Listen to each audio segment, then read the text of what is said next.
நம்முடைய இருதயத்தை ஒருமுகப்படுத்தும்படியாக ஒரு பாடலின் ஒரு கவியை நாம் பாடி இதனால் செய்தேனா நம்முடைய சிந்தை இப்போது கொஞ்சம் வித்தியாசமாக இருக்கும். சஞ்சலம் வருத்தம் சோதனை நேரத்தில் தாங்கி நடத்திடும் நாமமது தடை முற்றும் அகற்றிடும் நாமமது தடை முற்றும் அகற்றிடும் நாமமது இயேசு என்ற திரு நாமத்திற்கு எப்போதுமே மிக சோத்திரம். இயேசு என்ற திரு நாமத்திற்கு எப்போதுமே மிக சோத்திரம். ஹல்லேலூயா. இருதயத்தை ஒருமுகப்படுத்தி இந்த நாளிலும் நாம் ஒரு முக்கியமான செய்தியை ஆண்டவர் உங்களோடு பகிர்ந்து கொள்ளும்படியாக என் இருதயத்திலே இந்த வார்த்தைகளை தந்தபடி நான் ஆண்டவரை ஸ்தோத்திரிக்கிறேன். நமக்கு சமயம் கடந்து போனது, சீக்கிரமாய் வாசிக்கலாம். வசனத்தை சொல்லும்போது வசனத்தை வாசிக்க இருக்கிறவர்கள் நீங்கள் வேகமாக எடுத்து வாசிப்பீர்களானால், whether you have mic or not doesn't matter, நீங்கள் வாசிடுங்க. வெளிப்படுத்தின விசேஷம் கடைசி அதிகாரம் 12ஆம் வசனம். இதோ சீக்கிரமாய் வருகிறேன், அவனவனுடைய கிரியையின்படி அவனவனுக்கு நான் அளிக்கும் பலன் என்னோடு கூட வருகிறது. இந்த வார்த்தைகளை நாம் நன்றாய் அறிந்திருக்கிறோம். நம் எல்லாருக்கும் மிகவும் தெரிந்ததும் அறிந்ததுமான வார்த்தை என்றாலும் இந்த வார்த்தையினுடைய ஆழத்தை, அதாவது முழுமையான சத்தியத்தை நாம் எப்படி அறிந்திருக்கிறோம் என்று கேட்டால் அது ஒரு கேள்விக்குறியே. வேதத்திலே 1 யோவான் 3:10 வாசிக்க வேண்டாம், 3:10 சொல்லப்பட்டிருக்கிறது, 2 விதமான பிள்ளைகள் உண்டு. ஒன்று பிசாசினுடைய பிள்ளைகள், இன்னொன்று யார்? தேவனுடைய பிள்ளைகள். 2 வித பிள்ளைகளை குறித்து அந்த 1 யோவான் 3:10 சொல்லப்பட்டிருக்கிறது. கர்த்தருடைய வருகையை குறித்து கர்த்தரை ஏற்றுக்கொள்ளாதவர்கள் அல்லது கர்த்தரை அறியாதவர்களுக்கு ஒரு சிந்தை இருக்கிறது. அவர்கள் மனதிலே ஒரு காரியம் வைக்கப்பட்டிருக்கிறது.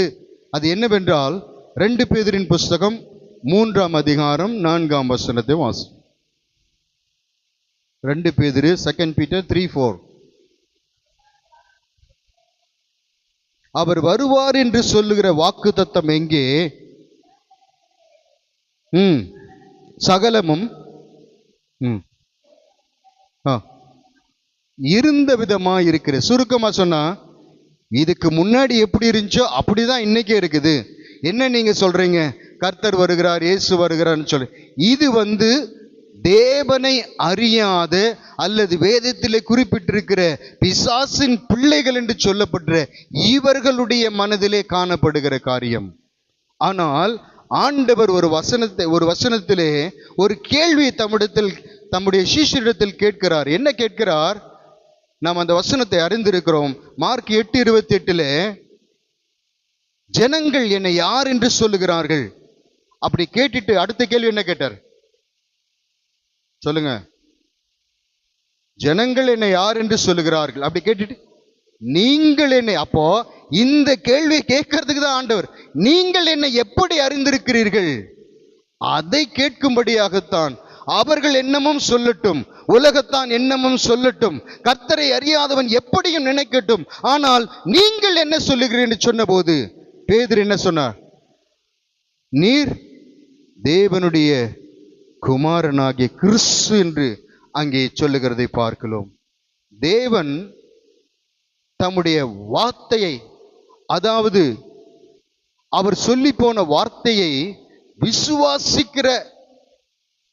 விசுவாச மக்களை பார்த்தவர் சொல்லுகிறார், மனுஷகுமாரன் வரும் பொழுது விசுவாசத்தை காண்பாரோ.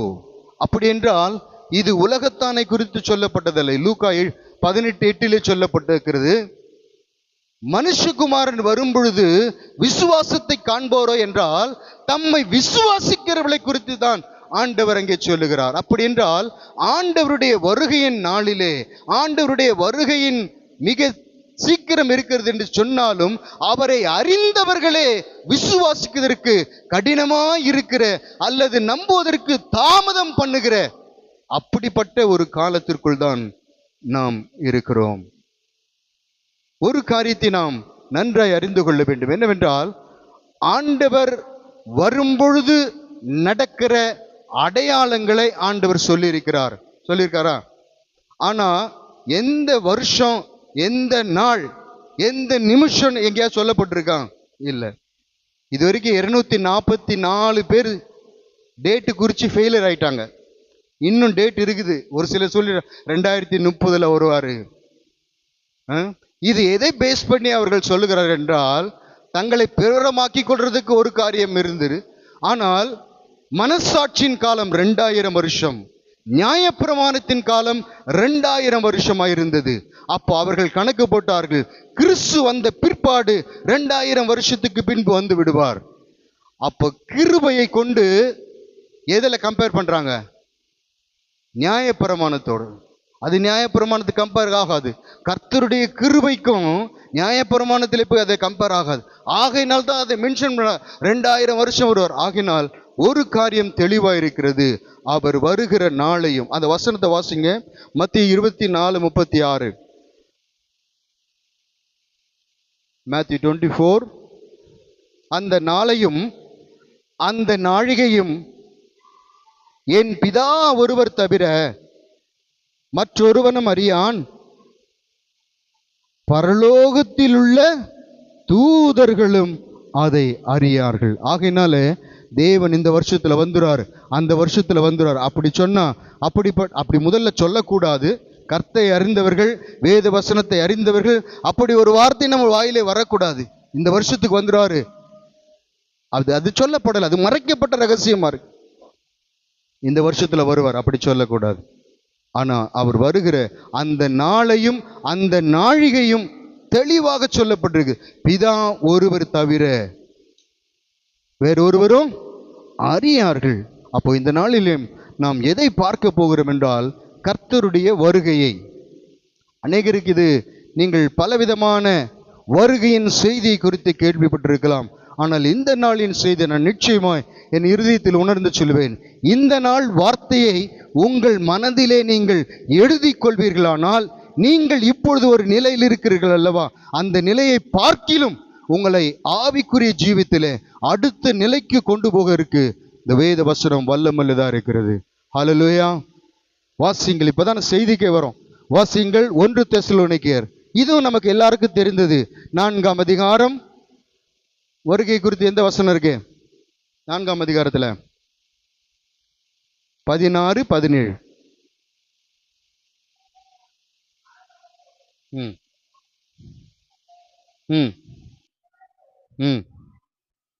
வானத்திலிருந்து இறங்கி வருவார். அப்பொழுது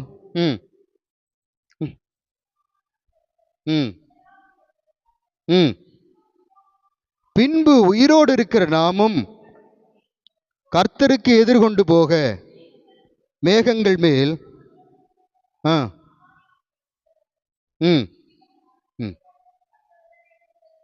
ஆமென். கிறிஸ்துவ வட்டாரத்திலே ஒரு காரியங்கள் இப்போது இருக்கிறது. என்னவென்றால், இந்த வசனம் இதுக்கு, இந்த பாட்டு இதுக்கு. இப்ப நான் பரலோகமே என் சொந்தமே அப்படின்னு நான் பாடின என்ன சொல்லுங்க? இது என்ன பாட்டு? ஆமா, இது வந்து சாவு வீட்டில் பாடுற பாட்டு. அது சாவு வீட்டில் பாடுற. பரலோகமே என் சொந்தமே சொல்றது சாவு பாட்டுனா அப்ப என்ன பண்ணலாம்? நான் மறிக்கிறது தான் நீ எனக்கு தேவையா இருக்கு. அது சாவு பாட்டு அல்ல. அப்படி சில வசனங்களையும் நாம் பிரித்து வைத்திருக்கிறோம். இந்த வசனத்தை எங்க வாசிப்போம் சொல்லுங்க? இப்போ வாசித்த நம்ம வசனத்தை 4:16 எங்க வாசிப்போம்? அடக்க ஆராதனையில வாசிப்போம். அது தப்பு இல்லை. ஆனா அது வாசித்ததுனால நம்முடைய சிந்தை என்ன ஆகுதுன்னா, அதுலேயே தான் இதுக்காக இது சொல்லப்பட்டிருக்குது. அப்படி அல்ல. தீங்கு நாள் வருவதற்கு முன்னே நீதிமான் எடுத்துக்கொள்ளப்படுகிறான் எங்க சொல்லுவோம்? அதுவும் அடக்காரனால் தான் சொல்லுவோம். அதுவும் அந்த மாதிரி டெத் வீட்டில் தான் சொல்லுவோம். ஆனால் இந்த மைண்டை நாம் ஃபிக்ஸ் பண்ணி வச்சிருக்கோம். இந்த வசனம் இங்கே தான், இந்த பாட்டு இங்கே தான். அப்படி அல்ல. வேதம் சொல்லுகிறது, அது எதற்காக கொடுக்கப்பட்டது? அது மேன்மையானவைகளை தேவன் நமக்கு வெளிப்படுத்தும்படியாகத்தான் அந்த காரியத்தை குறித்து சொல்லுகிறார். மறுபடியும் நீங்கள் வாசியுங்கள், 1 தெசலோனிக்கேயர் 4:16. போதும். கர்த்தர் இங்கே இந்த வசனத்திலே 16, 17 வசனத்திலே 3 விதமான சத்தங்கள் உண்டு. அந்த சத்தத்தை தான், அந்த சத்தம் நாம் அறிந்து கொள்வது நல்லது. ஏனென்றால் ஒரு இடத்திற்கு போகிறோம், ஒரு கல்யாண வீட்டுக்கு போகிறோம் என்றால் அநேக சத்தம் அங்கே உண்டாயிருக்கும். ரிசப்ஷன் நடக்கிற இடத்துல ஒரு சத்தம், சமையல் பண்ற இடத்துல ஒரு சத்தம், டெக்கரேஷன் பண்ற இடத்துல ஒரு சத்தம், இப்படி பலவிதமான சத்தங்கள் உண்டாயிருக்கலாம். ஆனால் வேதத்திலே ஒரு சத்தம், 3 விதமான சத்தங்களை இங்கே இந்த வசனத்திலே நாம் காண முடியும். முதலாவது கர்த்தர் தாமே ஆரவாரத்தோடும். இரண்டாவது என்ன சத்தம்? பிரதான தூதனுடைய எக்கால சத்தம், பிரதான தூதனுடைய சத்தத்தோடும். மூன்றாவது தேவ எக்காலத்தோடும். அப்போ முதலாவது சத்தம் என்ன சத்தம்? ஆரவாரத்தோடும்.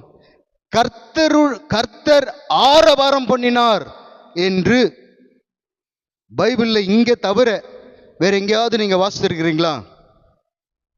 சொல்லுங்க, பரவாயில்ல, தப்பா இருந்தாலும் சொல்லுங்க. வசனத்தை வாசிக்கிறதே இது, அதுல வேற தேடி எங்க வாசிக்க முடியும்னு கேட்கிறீங்களோ? கர்த்தர் தாமே ஆரவாரத்தோடும் அப்படிங்கிற வசனம் வேற எங்கேயும் இருக்காது, இந்த ஒரு இடத்துல மட்டும்தான் இருக்கிறோம். அப்படி என்றால் கர்த்தர் தம்முடைய சத்தத்தை துணிக்க பண்ணுகிறார் அல்லவா, ஆரவாரிக்கிறார். அவருடைய வருகை எத்தனை நிமிஷம் இருக்கும்? 1 ஹவரா, அரை மணி நேரமா? நம்ம எல்லாரும் எத்தனை பொழுதிலே? இமை பொழுதிலே, ஒரு நிமிஷத்திலே என்று 60 செகண்ட் தான். கர்த்தருடைய வருகைக்கு எத்தனை செகண்ட் இருக்கு? 60 செகண்ட். எத்தனை நொடி இருக்கு? ஒரு நிமிஷத்திலே, ஒரு நிமிஷம் 60 செகண்ட், ஒரு நிமிஷம் 60 செகண்ட், கண்ணிமை நேரத்தில். அப்படி என்றால் ஒரு நிமிஷத்திலே நடக்கிற போகிற கர்த்தருடைய வருகையிலே இந்த 3 சத்தங்கள் அங்கே தொழிக்கிறதை பார்க்கிறோம். ஆண்டவருடைய சத்தம், இப்ப நம்ம ஏற்கனவே சொன்னது போல ரிசப்ஷன்ல ஒவ்வொரு இடத்திலும் ஒவ்வொரு சத்தம். அப்படி போலவே வேதத்திலே நாம் கர்த்தருடைய சத்தம் வித்தியாசமாக இடத்திற்கு ஏற்றாற்போர் அவருடைய சத்தத்தின் தொனியை அவர் மாற்றுகிறதை பார்க்கிறோம். வெளிப்படுத்தல் 1:10 என்ன வாசிக்கிறோம்? எக்கால சத்தம் போல ஒரு சத்தத்தை கேட்டேன் என்று பார்க்கிறோம். எசேக்கியேல் 43:2 பார்க்கிறோம், பெருவெள்ள இரைச்சலை போல பார்க்கிறோம். 1 ராஜாக்கள் 19:12 பார்க்கிறோம், எலியாவுக்கு எப்படி சத்தம் உண்டானது? மெல்லிய சத்தம். அப்போ ஆண்டவர் இப்படி அந்த சூழ்நிலைக்கு ஏற்றாற்போல் அவர் தம்முடைய சத்தத்தை தொனிக்க பண்ணுகிறார் என்று பார்க்கிறோம். வேதம் சொல்லுகிறது, கர்த்தருடைய சத்தம் காதேஸ் வனாந்தரத்தை அதிர பண்ணும், பெண்மான்களை ஈனும்படி செய்யும் என்று சொல்லப்பட்டிருக்கிறது. அப்போ ஆண்டவர் ஆரவரிக்கிறார் என்றால் இந்த ஒரு இடத்தில் மட்டும்தான் அந்த வார்த்தை இருக்கு. அப்படி என்றால் நாம் ஆரவரித்தால் ஒரு விஷயம் இருக்கிறது, நமக்கு ஒரு வெற்றியோ அல்லது நமக்கு நீண்ட நாள் கிடைக்காமல் இருக்கிற ஒரு காரியங்களோ கிடைக்கும் பொழுது நம்ம என்ன பண்றோம்? ஆரவாரம் பண்ணுகிறோம். அல்லது ஒரு நாடு இன்னொரு நாடு பிடித்து கொள்ளும் பொழுது நம் அந்த நாடு ஆரவரிக்கிறது பெறும். ஆனால் இந்த ஒரு இடத்திலே மாத்திரம் கர்த்தர் தாமே ஆரவாரத்தோடும் என்று எழுதியிருக்கிறது. முதல்ல ஆரவாரம்னா என்ன, அது தெரிஞ்சாதான் ஏன் கர்த்தர் ஆரவரிக்கிறார்னு தெரியும். ஆரவாரம்னா என்ன தெரியுமா? நமக்கு எல்லாருக்கும் ஈஸியா புரிஞ்சுக்கிற மாதிரி வேர்ல்டு கப் கிரிக்கெட் வச்சுக்கலாம். World cup India versus Australia final. India தான் பேட்டிங், ஆஸ்திரேலியா பவுலிங். ஒரு பால் 6 ரன். அந்த கடைசி பாலை போடுறதுக்கு பவுலர் கொஞ்சம் நேரம் எடுத்துக்கிறானா, அவன் முதல்ல தன்னை தைரியப்படுத்திக்கிறான், எப்படியும் விக்கெட் எடுக்கணும். ஆனா அது மாதிரி பேட்ஸ்மேனும் அந்த பாலை குறியா இருக்கிறான், எப்பொழுது வரும் தன்னிடத்தில். அப்ப அந்த கிரவுண்ட் முழுக்க எப்படி இருக்கும்? ஒரு சத்தம், பின் டிராப் சைலண்ட் சத்தம், அமைதியா இருக்கும். அமைதியா அமைதியா இருக்கிற நேரத்தில் அவன் ஓடி வந்து அந்த பாலை போட்டு அந்த 6 பவுண்டரி லைனுக்கு தாண்டி பால் போகும்போது ஒரு சத்தம் உண்டாகிறது அல்லவா, அதுதான் ஆரவார சத்தம். ஹல்லேலூயா. அப்போ நமக்கு ஆரவார சத்தம் என்ன புரியுது? அப்போ கர்த்தர் என்ன ஆரவரிக்கிறார். ஆண்டவராக இயேசு கிறிஸ்து இந்த பூமியிலே மனுஷனாய் வந்து எந்த நோக்கத்திற்காக பிதாவினால் அனுப்பப்பட்டாரோ அந்த நோக்கத்தை செய்து அவர் உயிர்த்தெழுந்த பிற்பாடு அவருக்கு ஒரு வார்த்தை சொல்லப்பட்டது. 110 சங்கீதம் 110 1 வாசிங்க.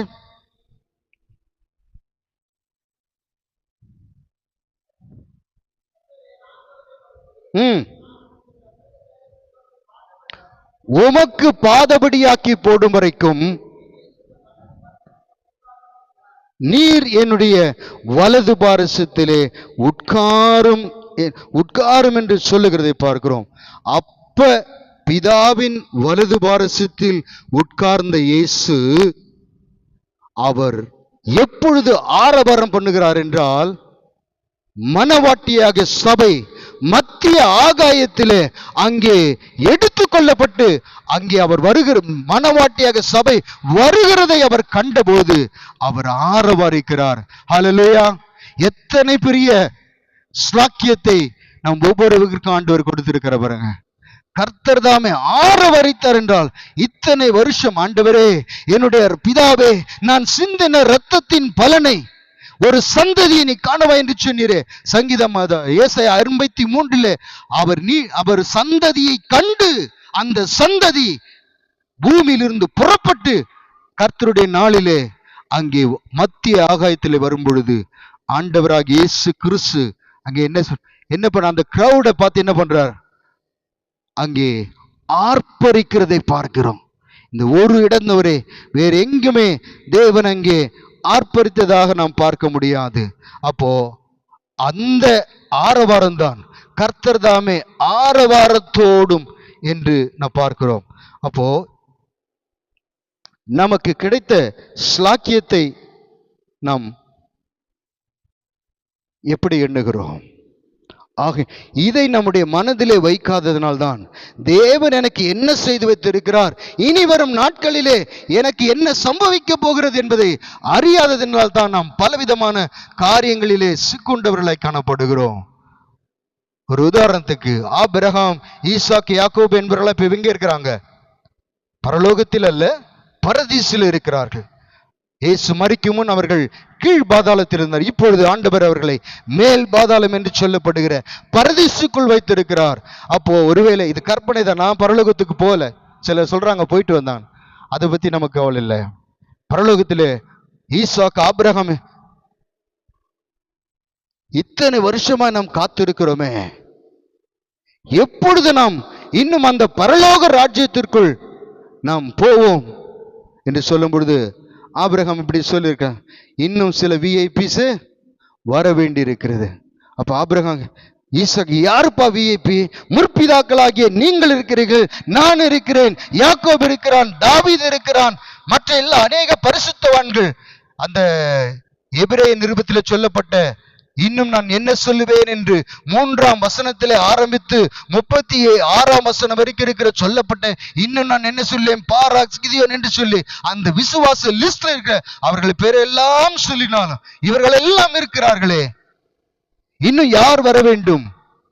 அப்ப சொல்லுவார், இன்னும் இயேசு கிறிஸ்துவின் இரத்தத்தினாலே கழுவப்பட்ட ஜனம், அது விசேஷமான ஜனம் ஒன்று உண்டு. அது மத்திய ஆகாயத்தில் வரும்பொழுது அவர்களோடு கூட சேர்ந்துதான் நாம் உள்ளே போக முடியும். ஹல்லேலூயா. அப்ப எத்தனை பெரிய சிலாக்கியத்தை தேவன் நமக்கு கொடுத்திருக்கிறார். ஆகையினால்தான் எபிரேய நிருபத்தில் சொல்லப்பட்டிருக்கு, வாசிக்க வேண்டாம், நம்மை இல்லாமல் அவர்கள் பூரணராக 11:40 சொல்லப்பட்டிருக்கிறது. நம்மை இல்லாமல் அவர்கள் பூரணர் ஆகாதபடிக்கு விசேஷித்த ஒன்றை தேவன் நமக்காக வைத்திருக்கிறார். அப்போ நாம் ஒன்றை புரிந்து கொள்ள வேண்டும், நமக்காக காத்திருக்கிற 3 பேர் உண்டு. ஒன்று, இயேசு நமக்காக காத்திருக்கிறார். 2வது, பழைய ஏற்பாட்டு பரிசுத்தவான்கள் என நம்மோடு கூட இணைந்துதான் அவர்களும் அந்த பரலோக ராஜ்யத்திற்குள்ளே வர முடியும். 2 இணைந்திருக்கிறார். 3வது, இன்னொருவனும் காத்திருக்கிறான். யாரு? பிசாசானவன். வேதம் சொல்லப்பட்டிருக்கிறது, 2 தெசலோனிக்கேயர் 2:7 வாசிங்க. 2 தெசலோனிக்கேயர் 2:7. கிரியை செய்கிறது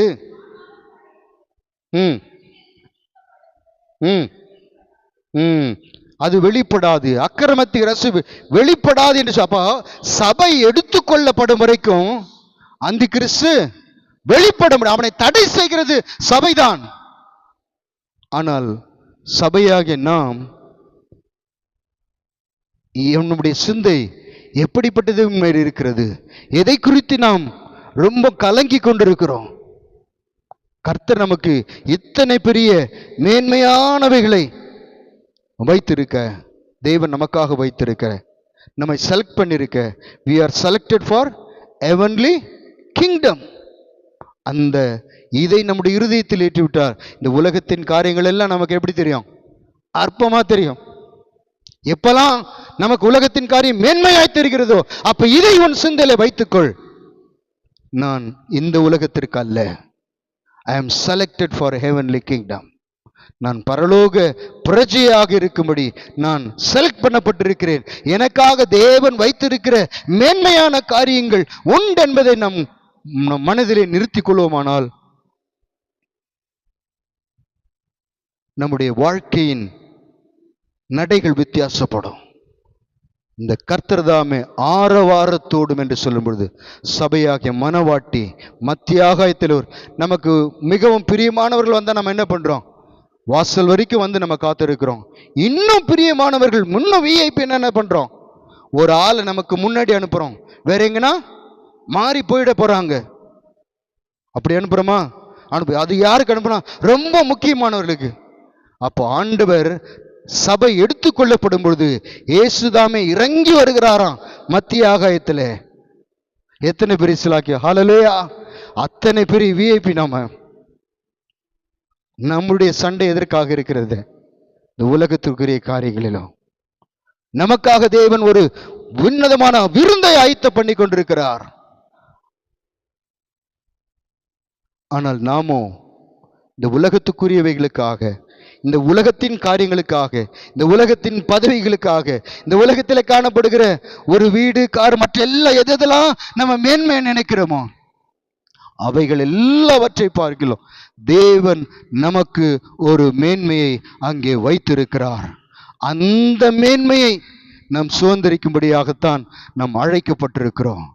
ஒரு பாடல் உண்டு, அந்த பாடலின் கடைசி வரியில் இப்படி இருக்கிறது: நீ அங்கிருப்பாயோ, நீ அங்கிருப்பாயோ, நீ அங்கிருப்பாயோ, சொல் என் மனமே.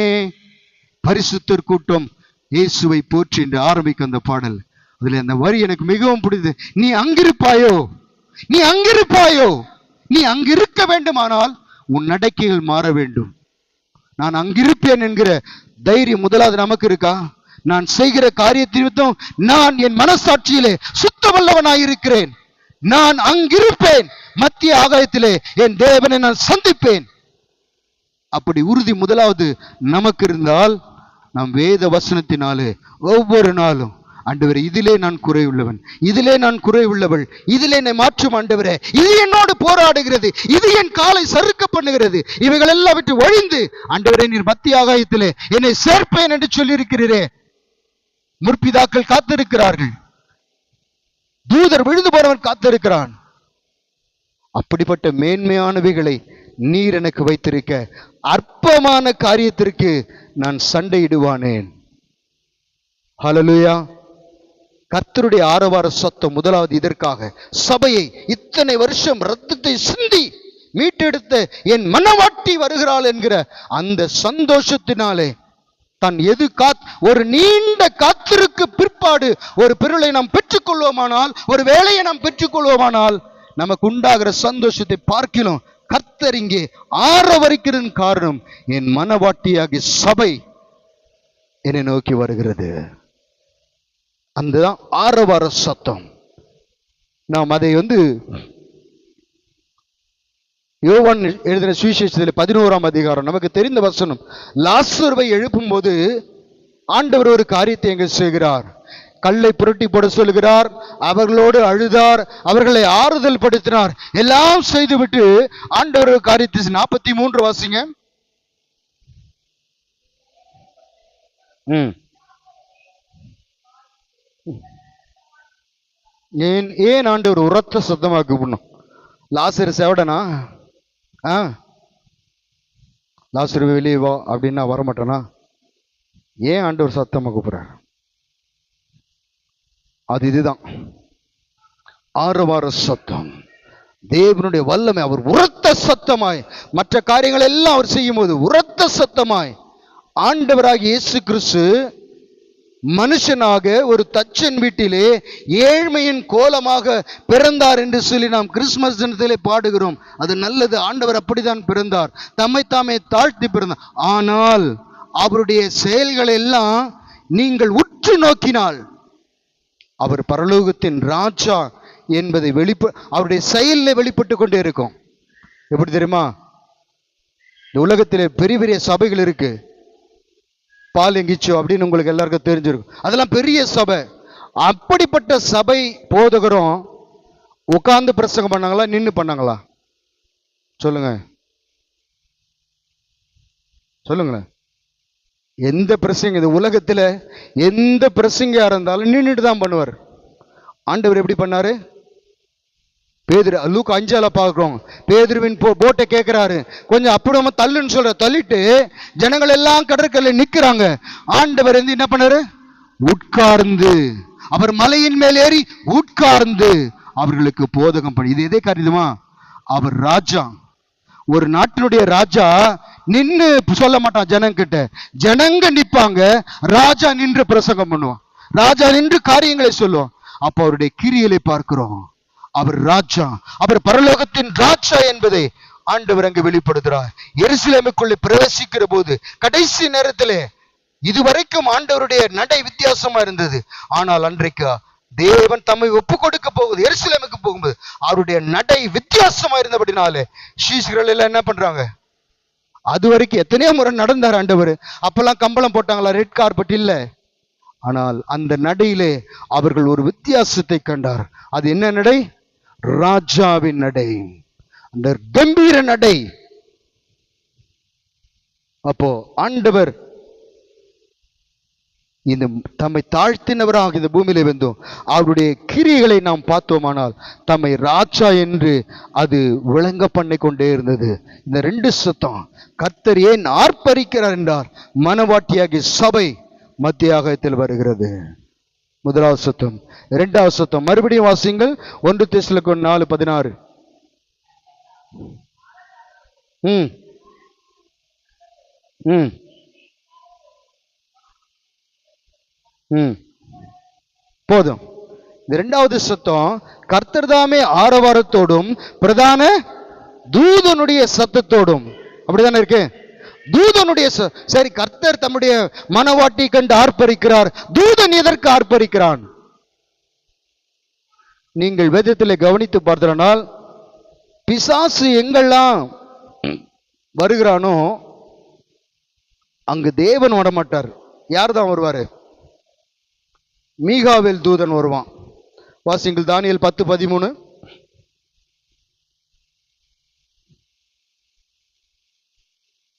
சீக்கிரமா வாசிங்க. ம் ம் ம் ம் ம் ம் ம் ம் ம் அந்த பெர்ஷியா தேசத்து அதிபதினு இருக்கு, அது வாசிங்க. ம் ம் ஆமா, இங்க பார்க்கிறோம். பெர்ஷியா தேசத்து அதிபதி 21 நாள் மட்டும் என்னோடு எதிர்த்து நின்றான். அப்பொழுது யார் அனுப்பப்படுற? மீகாவேல். ஒரு தேசத்தின் அதிபதி இருந்தால் ஏன் மீகாவேல் வர வேண்டும்? இன்னொரு ராஜா எழும்ப வேண்டும் அல்லவா? அவன் வந்தல்லவா அவனை போராடி அவனை மேற்கொள்ள வேண்டும் அல்லவா? ஒரு ராஜ்யத்திற்கு விரோதமாய் ராஜ்யம் தானே எழுப்பும். ஏன் இங்கே தூதன் வருகிறார் என்றால், பெர்ஷியா அதிபதி என்று அங்கு சொல்லப்பட்டிருந்தாலும் அவனை ஆளுகை செய்வது பிசாசனுடைய ஆவி. ஆகையினால்தான் அங்கே மீகாவேல் என்கிற வாரியர்ஸ், தூதர்களில் 3 கூட்டம் உண்டு. ஒன்று மெசஞ்சர்ஸ், இன்னொன்று வாரியர்ஸ், இன்னொன்று யாரு? கேருபீன்கள், துதிக்கிறவர்கள். இப்போ இங்கு வாரியர்ஸ் அங்கே வந்து அங்கே பார்க்கிறோம், அவன் என்னோடு எதிர்த்து நின்றான், மீகாவேல் எனக்கு உதவியாக வந்தான் என்று பார்க்கிறோம்.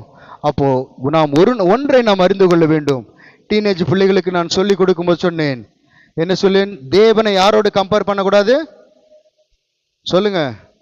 பிசாசோட கம்பேர் பண்ணக்கூடாது. பிசாசுக்கு ஈக்குவல் யாரு? தேவனுக்கு 2 வேலைக்காரன் உண்டு. நல்ல வேலைக்காரன் யாரு? மீகாவேல் போன்றவர்கள். கெட்ட வேலைக்காரன் யாரு? பிசாஸ். அப்போ தேவனும் பிசாஸ் அப்படி வைக்கவே கூடாது. அவன் ஒரு படி கீழே தான். 2 பேரும் அழிக்க கர்த்தருக்கு வல்லமை உண்டு. ஹல்லேலூயா. அவன் மீகாவேல இருந்தாலும் தூதனா விழுந்து போறது, 2 பேரும் அழிக்க கர்த்தருக்கு வல்லமை. அவருக்கு நிகரானவர் யாரும் இல்லை. அவர் சர்வ வல்லமையுள்ளவர். அப்போ இங்கே தூதன், பிரதான தூதன் சத்தமிடுகிற காரணம் என்னவென்றால், நன்றாக இதை கவனிங்கள். மனவாட்டியாகிய சபை மத்திய ஆகாயத்தில் எடுத்துக்கொள்ளப்படும் பொழுது நாம் சில லேயரை கடந்துதான் மேலே போக வேண்டும். அந்த லேயர் வேற எதுன்னு சொல்லுகிறது என்னவென்றால், வான மண்டலத்தில் லேயர். அப்போ இந்த லேயர்ல தான் பிசாசுடைய கூட்டம் இப்பொழுதும் இருக்கிறது. நமக்கு வேதம் சொல்லுகிறது எபேசியரிலே, வான மண்டலத்தில் உள்ள பொல்லாத ஆவிகளின் சேனைகளோடு நமக்கு போராட்டம் உண்டு என்று சொல்லப்படும். அப்போ நாம் பறந்து போகும் பொழுது நம்மை தடை பண்ணுவதற்கு அந்த ஆவிகள் உண்டல்லவா? அந்த ஆவிகளை அப்புறப்படுத்துகிற வேலைதான் பிரதான தூதனாகிய மீகாவேலுக்கும் அவனை சேர்ந்தவர்களுக்கும் கொடுக்கப்பட்டு. இதை நாம் புரிந்து கொள்ள வேண்டுமானால், நம்முடைய நாட்டிலே ஒரு சிஎம்ஓ அல்லது பிஎம்ஓ போகும்போது என்ன பாதுகாப்பு விடுறான்? போலீஸ் பாதுகாப்பு, 2 சைடும் பாதுகாப்பு விடுறான். ஒரு ஃபங்க்ஷன் ஏதாவது நடக்க போகுது, ஒரு ரோட்ல 2 பேர் போறாங்கன்னா 2 சைடும் பேரிகேடை வச்சு நடுவில் என்ன பண்றான்? பாதுகாப்பா அவர்களை கொண்டு போகிறான். சிஎம் போனா போலீஸ் இருக்கு, பிஎம் போனா என்ன இருக்கு? இசட் பிரிவு இருக்கு. இன்னும் அமெரிக்க ஜனாதிபதி வந்தா சிஏஏ என்று சொல்லப்படுகிற அந்த நாட்டினுடைய உயர் பாதுகாப்பு கொடுக்கப்படுகிறது. ஆனால் மனவாட்டியாகிய சபை மத்திய ஆகாயத்தில் போகும்போது அவர்களை தடுக்க நினைக்கிற சாத்தானின் ஆவிகளை கடிந்து அவைகளோடு சண்டையிட்டு அவளை அப்புறப்படுத்தி தம்முடைய மனவாட்டியை கர்த்தரிடத்தில் சேர்க்கிற வேலையை பிரதான தூதனாகி அவனுக்கு கொடுக்கப்பட்டபடினால்தான் அவன் அங்கே சத்தமிடுகிறதை பார்க்கிறோம். இங்கே அப்படி விஐபி போகும்போது என்ன பண்ணுவான்? சத்தம் போட்டு இருப்பான். ஏன்னா சத்தம் இந்த சைட்ல நிக்கிறவன் கருப்பு கொடி காட்டுறதுக்கு சத்தம் போடுறானா அல்லது வாழ்த்தானா தெரியாது. அப்போ அது 2 பக்கம் 2 பேருக்கும் அந்த விஐபியை தொட்டு விடக்கூடாது என்பதில் அந்த கமாண்டோ படையாகட்டும், போலீஸ் ஆகட்டும், மிலிட்டரி ஆகட்டும் ரொம்ப கவனமாய் இருப்பார்கள். அந்த வேலை தான் தூதனுக்கு கொடுக்கப்பட்டிருக்கு. கர்த்தர் தாமே ஆரவாரத்தோடும் தம்முடைய மனவாட்டி எதற்காக அவர் ரத்தம் சிந்தினாரோ, ஜீவனை தந்தாரோ, அந்த மனவாட்டியை பார்த்த மாத்திரத்தில் தாமே கர்த்தர் ஆரவாரிக்கிறதை பார்க்கிறோம். இங்கே தூதனுடைய சத்தம் என்னென்றால், அசுத்த ஆவிகளை அப்புறப்படுத்தி அவருடைய மனவாட்டி வந்து கொண்டிருக்கிறாள், நீ இடத்தை விடு, இடத்தை விடு. அதுதான் தூதனுடைய சத்தத்தோடும் அங்கே அவன் எல்லாவற்றையும் கிளியர் பண்ணி, அங்கே ரூட்டை கிளியர் பண்ணி மனவாட்டியாகிய சபையை அங்கே கொண்டு போகிறதை பார்க்கிறோம்.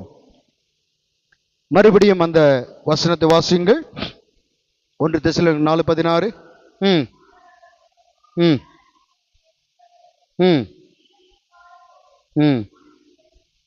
வானத்திலிருந்து இறங்கி வருவார். இந்த ரகசியம். இன்னும் ஒரு வசனத்தை வாசித்திருங்கள். 1 கொரிந்தியர் நமக்கு எல்லாருக்கும் தெரிந்தது 15:51 வாசிங்கள்.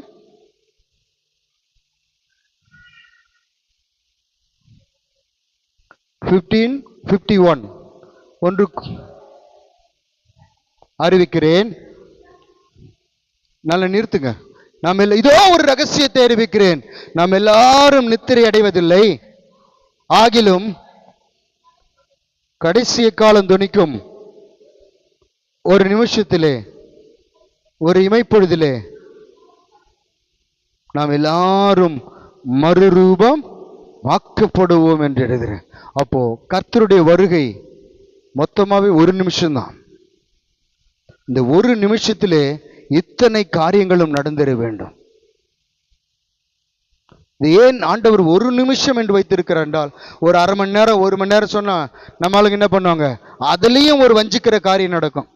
நாங்கள் உங்களுக்காக பரிந்து பேசுகிறோம், நீங்க எப்படி உங்களை பரலோகத்துக்கு அனுப்பிடுவோம். அதுக்கு தான் ஆண்டவர் அந்த ஒரு நிமிஷத்துல யாராலும் ஒன்றும் பண்ண முடியாது. there is no business, அங்க பிசினஸ் கிடையாது. ஒரு நிமிஷத்திலே அங்கே நாம் காணப்படுவோம். கடைசியாக மூன்றாவது ஒரு சத்தம் வாசிங்கள். மூன்றாவது சத்தம் 1 தெசலோனிக்கேயர் 4:10. ஆமா, மூன்றாவது தேவ எக்காலத்தோடும் வானத்திலிருந்து இறங்கி வருவார். இந்த எக்கால சத்தம், இந்த 2 சத்தம் நமக்கு புரிந்தது. முதலாவது சத்தம் தம்முடைய மனவாட்டியை பார்த்ததினாலே மனவாட்டியை சொந்தமாக்கி கொள்ள போவதற்காக கர்த்தர் தாமே ஆரவார சத்தம் இடுகிறார். 2வது, வான மண்டலத்திலே நம்முடைய இயேசு கிறிஸ்துவின் இரத்தத்தினாலே மீட்கப்பட்ட மனவாட்டியாகிய சபை போகும்போது தடை பண்ணுகிற வான மண்டலத்தில் பொல்லாத ஆவிகளின் சேனைகளை விரட்டுகிற தூதனுடைய சத்தம். 3வது, தேவ எக்காலம். எதற்கு?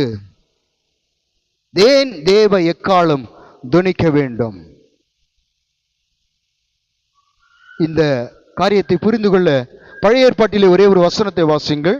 யோசுவாவின் புஸ்தகம் 20ஆம் அதிகாரம் 6ஆம் வசனம்.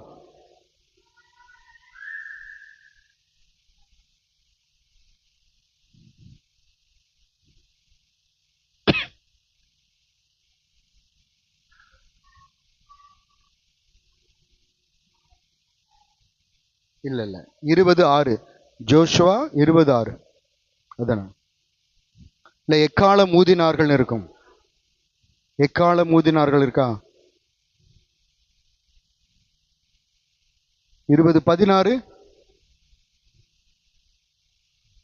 எக்காலம். சரி, நீங்கள் அந்த வசனத்தை தேடிக்கொள். 20ஆம் அதிகாரத்தில் அவர்கள் எக்காலங்களை ஊதும் பொழுது அவன் ஓடி போய் தனக்கான காரியத்தை, அந்த சுதந்திரத்தை அவர்கள் பெற்றுக்கொள்கிறதை பார்க்கிறோம். இதற்கு எக்காலங்களை ஊதுகையில் ஜனங்களை ஆர்ப்பரித்து, எக்கால சத்தத்தை ஜனங்கள் கேட்டு அலங்கம் இடிந்து விழுந்தது.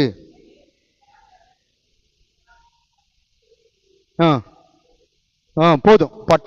இது எதுக்காக இந்த எக்காலம்? பட்டணத்தை பிடிக்கும்படியாக அவனுக்கு தேவனால் நியமிக்கப்பட்டது எதுவோ, தேவனால் நியமிக்கப்பட்டு மோசேயின் மூலமாய் கற்பிக்கப்பட்டது எதுவோ, யோசுவாவின் மூலமாய் கற்பிக்கப்பட்டது எதுவோ அதை சுதந்திரித்துக் கொள்ளும்படிக்கு அங்கே ஒரு எக்காலம் ஊதப்படுகிறது. அது வரைக்கும் அவர்கள் காத்திருக்கிறார்கள். இங்கே அந்த வசனத்திற்கும் இதற்கு என்ன சம்பந்தம்? தேவ எக்காலம் இங்கே எதற்கு ஊதப்படுகிறது? நம்முடைய ஆவியை தேவன் பவுல் சொல்லும்போது சொல்லார், இந்த ஆவி எங்க பெற்றிருக்கிறோம்? மண் பாண்டங்களில் பெற்றிருக்கிறோம். நமக்கு ஒரு வாசஸ்தலம் உண்டாகும்படியாக நாம் வாஞ்சிக்கிறோம் என்று வேதம் சொல்லுகிறது. நான் பாடி தேவன் தங்கும் வாசஸ்தலம் என்று பாடினோம்.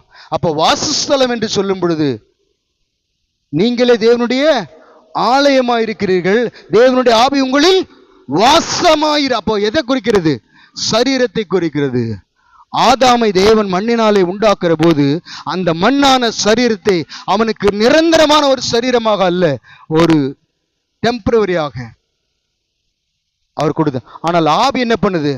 ஆவி தன்னை தந்த தேவனிடத்திற்கு போகிறது என்று பார்க்கிறோம். அப்போ பரலோகத்திலே நாம் கர்த்தருடைய நாளிலே அவர் சொன்ன கர்த்தர் தாமே ஆரவாரத்தோடும் என்று சொல்லப்பட்ட இந்த காரியம் எங்கே நிறைவேறுகிறது என்றால் ரெவலேஷன் 10, 11, 12ஆம் வசனத்திலே அதிகாரத்தில் இங்கே தீர்க்க தரிசனமாய், இங்கே 1 தெசலோனிக்கேயர் 4:16 தீர்க்க தரிசனமாய் சொல்லப்பட்ட வார்த்தை நிறைவேறுகிறது என்னங்களால் 10, 11, 12 வெளிப்படுத்தலே அது நிறைவேறுது. அப்போ தேவ எக்காலம் எதற்காக ஊதப்படுகிறது என்றால், இப்பொழுது நம்முடைய சரீரம், இந்த சரீரம், எனக்குள்ள இருக்கிற ஆவியை பார்த்து என் பேரை சொல்றீங்களா அல்லது இந்த சரீரத்தை பார்த்து சொல்றீங்களா?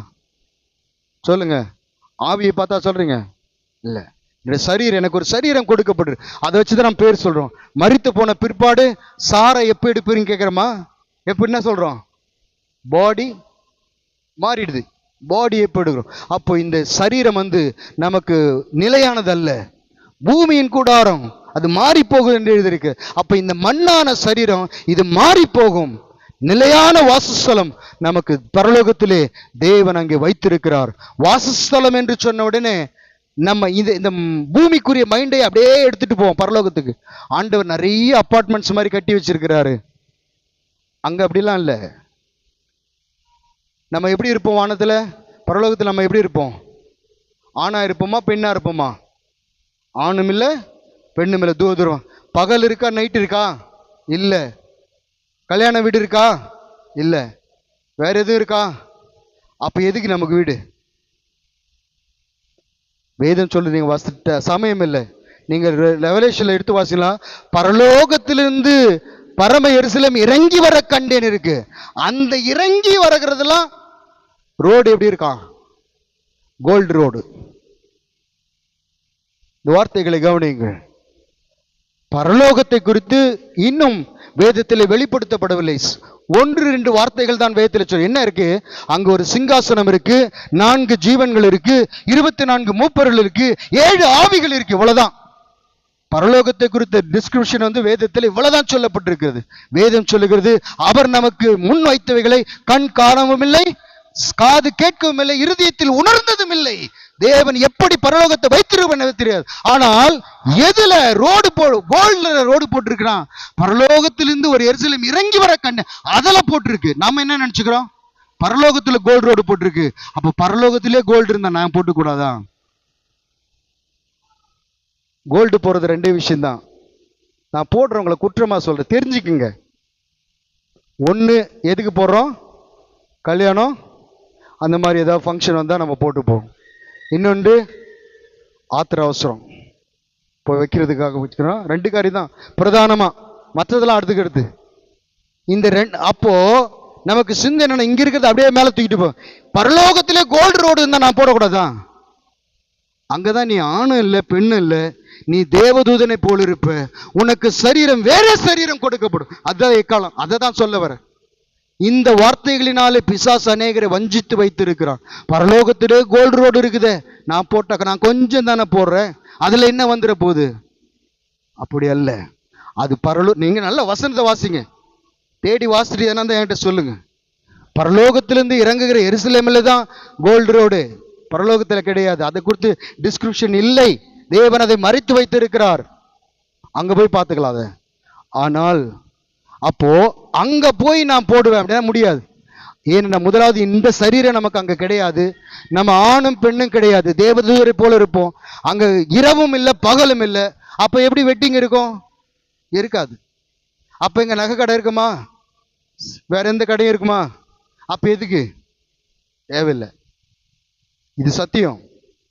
இதற்கு உங்களை ஒப்பு கொடுத்தால் அது உங்களுக்கு கூடியது. நான் யாரையும் கம்பல் பண்ணல. பட் வசனம் இதுதான்.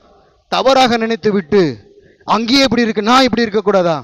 பிசாசனுடைய தந்திரம் என்பதை நாம் உணர்ந்து கொள்ள வேண்டும். அங்கே எதற்காக அங்கே எக்காலம் ஊதப்படுகிறது என்றால், இந்த ஆவி மேலே போகிறது அல்லவா, அந்த தூதனுடைய சத்தத்தோடு மேலே போகிறது.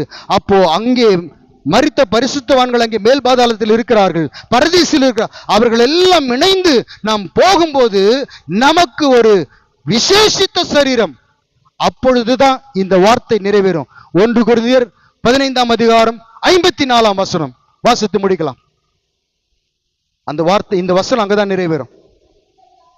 அழிவுள்ளதாகிய என் சரீரமாகிய இது அழியாமையும் சாவுக்கேனுவான இது சாவாமையும் தரித்து கொள்ள வேண்டும் என்று இருக்கிறது அல்லவா. அப்ப எப்படி அங்கு எக்காலம் ஊதும் போது, யோசுவாவில் எக்காலம் ஊதும் போது அவனமுக்கான காரியத்தை போய் அங்கே சுதந்திரித்துக் கொள்கிறார்களோ, அப்படி போலவே தேவ எக்கால வானத்திலே துறக்கும் பொழுது அவன் அந்த சாவாமையை, எப்படி ஆதாமுக்கு ஒரு சரீரத்தை உண்டாக்கி அதுல ஆவி வைத்தாரோ, அது பர்மனன்ட் ஆனது அல்ல, அது இந்த உலகத்துக்குரியது. அந்த ஆவியை தேவனிடத்திற்கு போவோம். அந்த ஆவி என்றென்றைக்கும் இருக்கும்படியாக அங்க ஒரு சரீரம் கொடுக்கப்படுது. அதுதான் வாசஸ்தலம். வாசஸ்தலம் என்பது அதுதான். அப்ப அங்கே சாவு இல்லை, மரணம் இல்லை. நம் கர்த்தரோடு கூட எப்பொழுதும் இருப்பார். நான் இந்த வசனத்தை வாசிக்கும்போது யோசித்தேன், ஆதாமுக்கு என்னென்னமோ காரியத்தை ஆண்டவர் ஆயத்தம் பண்ணாரு. 6 நாளும் அவனுக்குரியதெல்லாம் ஆயத்தம் பண்ணாரு. ஒரு வீட்டை கட்டி கொடுத்தாரா சொல்லுங்க? ஆபிரகாம் எங்க குடியிருந்தா? டென்ட்ல, கூடாரம். ஏன் கட்ட முடியாத? வசதி இல்லையா? ரொம்ப ஏழை ஆபிரகாம், செல்வ சீமான. இதெல்லாம் ஆண்டவர் எதற்கு நமக்கு முன் உதாரணமா வைத்து, இந்த பூமி எனக்கு சொந்தம் அல்ல, டென்ட் மாதிரி. இங்கிருந்து போறான், டென்ட் எடுத்துன்னு போயினே இருப்பான். அப்போ நமக்கும் அப்படிதான். இந்த சரீரத்திலே நாம் நிலைக்க போகிறது இல்லை.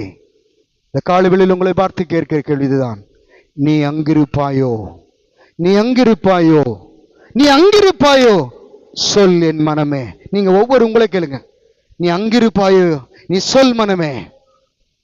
கண்களை மூடு.